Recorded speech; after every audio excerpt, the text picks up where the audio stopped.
E o grande debate de hoje discute, então, o que é melhor para o país: manter o que o ministro sempre defendeu ou optar por uma nova política de controle da pandemia? Pois é, né? Vamos falar então de isolamento social. Bom, naturalmente esse é um assunto muito sério, mas eu queria pedir licença ao espectador, ao meu debatedor, para usar um pouquinho de ironia nessa minha argumentação inicial.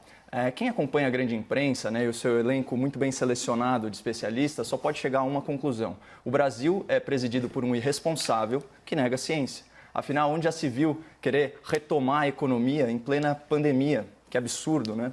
Enquanto isso, na Alemanha, lojas com mais de 800 metros quadrados, elas poderão reabrir a partir dessa segunda-feira.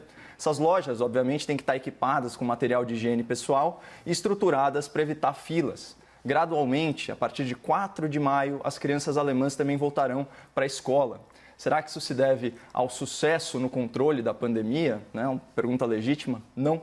Na verdade, nessa quarta-feira, a Alemanha registrou o maior número de mortes em um dia, 285 óbitos. Mas não importa. O nosso presidente não passa de um ignorante solitário entre os sensatos líderes mundiais. Até porque, convenhamos, né, a Alemanha é uma exceção. Ok.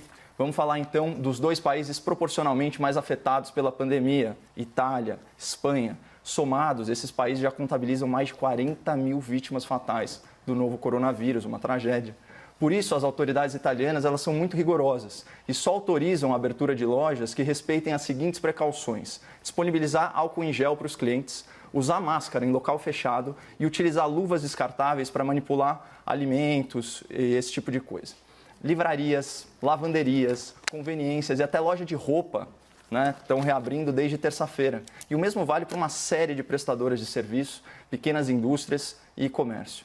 Mas quando o nosso presidente fala em reabrir as fábricas e as lojas, ele mostra que ele é um genocida.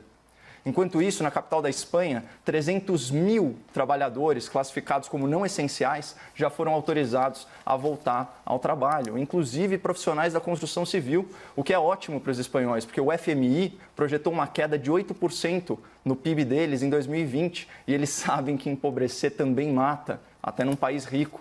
Mas a polícia espanhola, por sua vez, tem um controle bem rígido da população nas estações de metrô, de trem e de ônibus. Ela está distribuindo gratuitamente 10 milhões de máscaras cirúrgicas para os passageiros. E só fazendo um parênteses, com o dinheiro do fundão eleitoral, que o Congresso se recusou a devolver para o combate à pandemia, seria possível comprar pelo menos 1 bilhão de máscaras ou fabricar milhões delas. Mas, comparado ao nosso presidente diabólico, nós temos um Congresso de anjos, não é mesmo?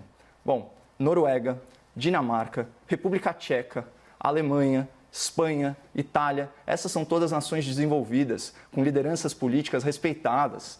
Eles já optaram pela retomada gradual, cautelosa da economia. Para eles, essa é a forma mais científica de lidar com a pandemia. Mas o nosso presidente, que defende a mesmíssima coisa, é um louco, exterminador de pobres e velhinhos, que claramente deseja o mal do Brasil, porque ele tem muito a ganhar com isso, né?